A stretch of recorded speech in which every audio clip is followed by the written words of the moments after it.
Oh, well, that's a great question, and I appreciate it. There are a few different reasons.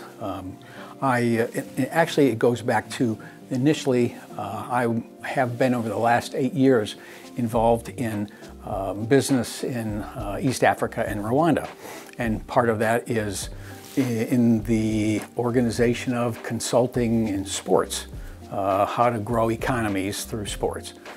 From that, we came across, myself and my partners, came across opportunities within the country of Rwanda to help grow talent, youth formation.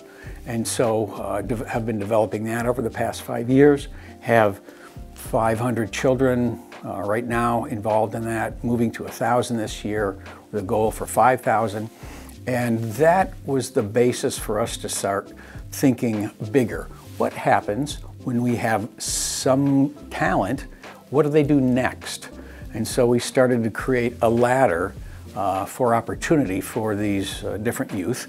And one of the big questions, the big vision question was, what happens if we have some really good talent from not only Rwanda but other countries as we develop an international academy there? Where do they go? And that's when actually some of my partners are Belgian, who've been involved in Belgian football for the last decades. They said, well, Belgium is a great place to be able to be at the top of our ladder. And so that's when we started to consider a strategy of looking for and engaging with a Belgian football club that would allow us to create a partnership and a connection and a ladder to the larger opportunity for children.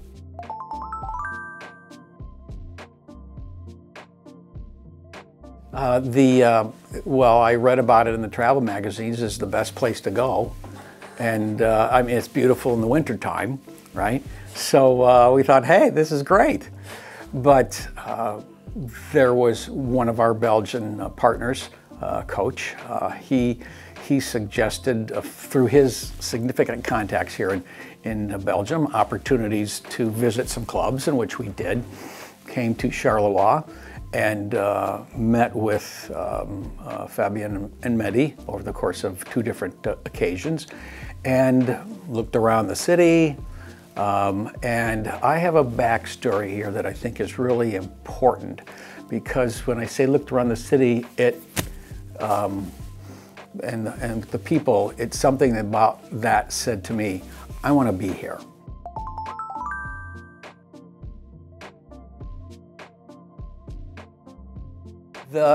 I think it's my history. So I was born in an industrial area of the United States, what we call the Midwest. Saw it, as I was growing up, saw it struggle.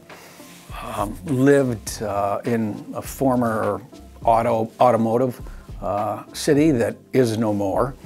I also, later on in life, went to university in a city in Pennsylvania, western Pennsylvania. The town I lived in was coal mining. And in fact, 400 meters from the home that I lived in, there was an accident where they needed to pull miners out from the mine. And the university that I went to was just a little ways away, and 100 years ago it had been completely flooded over down the valley from a reservoir that broke upstream. And all of these things in this area that's changing economically were real formative experiences for me, and seeing that and knowing the people. And so when I had the opportunity to come here, I understood, like, this is a city I understand. These are people that I can really care about.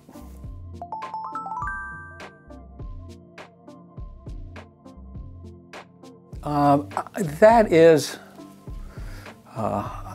something for, frankly, I think people with big wallets and big egos. And I am neither of those, relatively speaking. The U.S. sports market is huge, and it's huge money. And so as we were thinking of our strategy in Rwanda and how can we develop talent to move, it wasn't, I'm going to spend more than I even have to be a part of an MLS team. It's, everybody has a budget.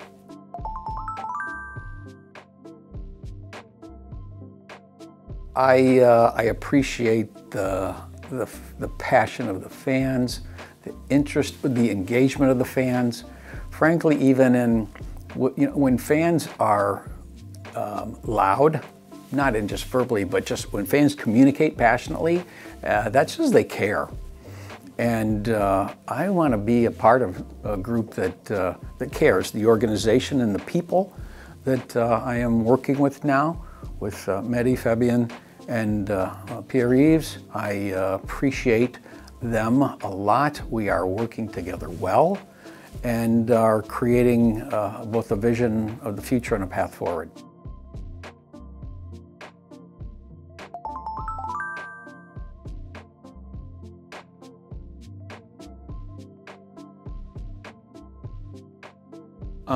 I would agree with them. $6 million in this competitive marketplace is low. That is understandable. So the question is well, what and why, right? I mean, let's get to the real issue. But we need to make sure that from a financial standpoint, we cover some of the loss from last year. Okay, number one, we've got an academy that we need to be able to be fully functioning. We have stadium and needs that are coming that need to be there. So that's all, and we have a system that we need to be in place so we can develop talent in a systematic way so that we just know that there's a Charleroi way to do things. This is a way, and we have everything there to do that. That's more of an intermediate play. Okay, but that, I think the concern and the question that really is pointing to is we're in a competitive situation, right, with other clubs.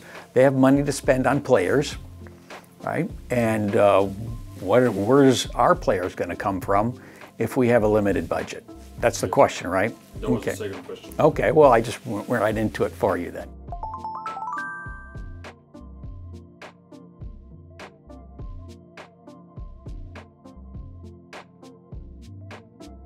I think I answered part of that question already as far as where some of this will go.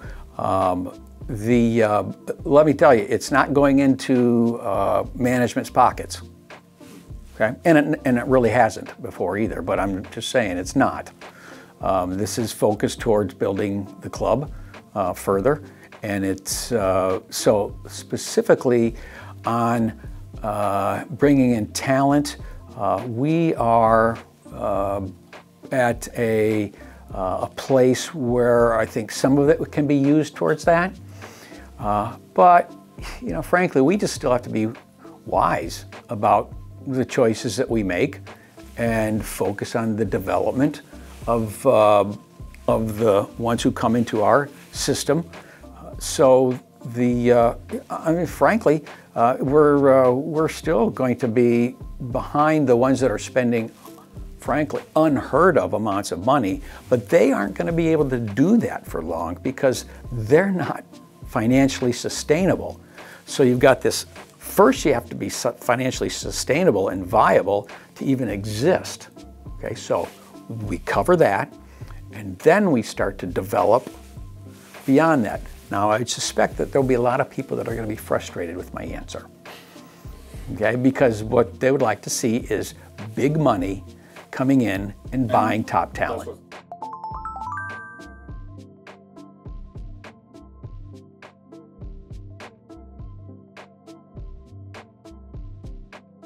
That's a possibility.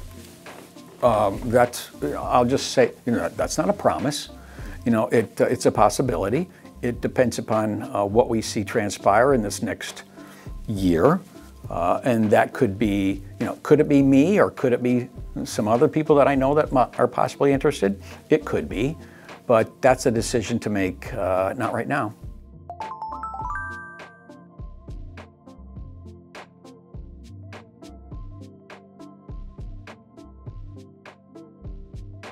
Okay. I do not plan on being a sole owner. Now, the possibility of someday becoming majority owner, it's possible. But that's to be determined. Do I have other relationships in the U.S. who could, let's say, join in a consortium or a syndicate and become majority? Frankly, majority is what matters if people are wondering about who has power, right? That's possible. But I think that, again, this is not a power play. Okay, so let's set that aside. This is, the question is how are we going to win? And I think that's, frankly, I think my answers so far it's not like I'm here to convince people about something, but there may be still a question of, well, you didn't answer me how we're going to win, right? And I can speak to that if need be.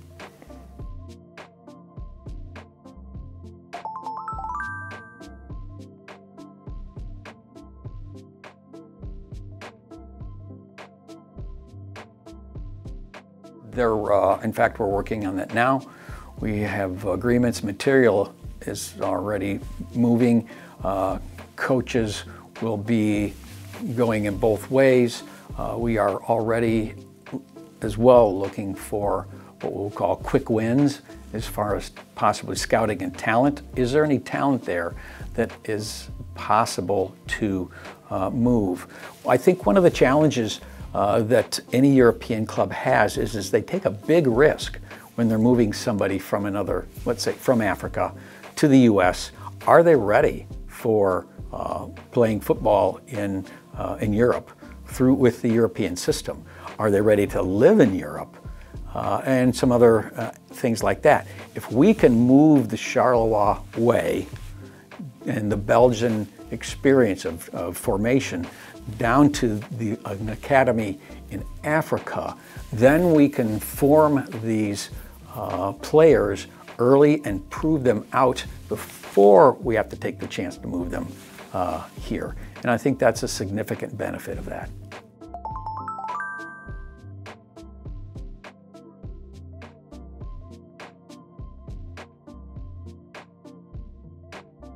Well, I can only speak about intention because I am not all-seeing, all-knowing. So you plan, you intend to move towards something, and you just work hard. I think that with the additional facilities, with the A-team practicing over there, and the atmosphere that creates with the younger players to be able to experience and see that. Just having everything centralized will make a significant difference. That's one thing. But we need to continue to ask the questions. How can we improve? Where are the gaps? What needs to be done in order for us to excel? How can we be excellent?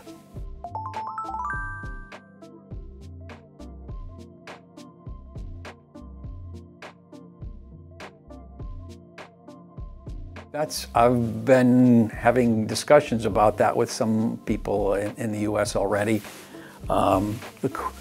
Frankly, the question is, and actually from universities too, possibly, and then the second division, possibly. They just have to be of a quality that they can compete here in European football, but that's a possibility.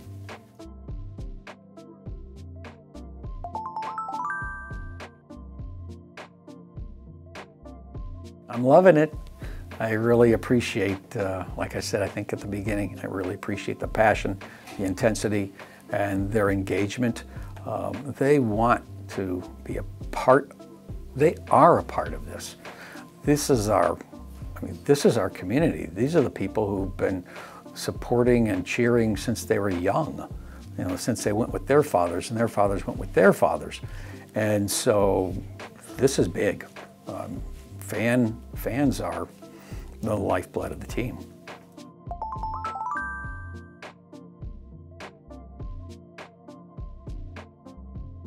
Both times, I always do. Yeah. That's the best standing place in the house. Yeah, I really like that a lot. Do you intend coming back? Of course. I mean, this is not a show for me. Right? This is about relationships with real and really pleasant people, and so I will be out. I will. Yeah, that's what people who own and care about their club do. Is they get out and they say thank you, and they experience life and relationship with their customers, and you listen to them too. Absolutely.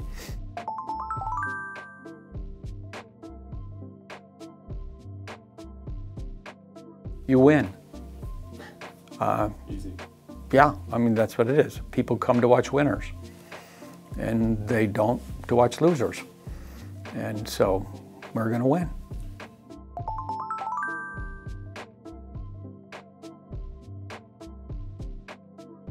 In the US? Well, I don't know, because there are some of the U.S. fan experience that is just over the top sensory overload. And I think that, of course, there can be possibilities, and you look through those, and frankly, you ask the fans, what would you like to experience, right? What would be beneficial for you? This is, it's an entertainment product as well. How can we make the experience good for you? We're not going to sit here in a little room and decide that for them. They can tell us.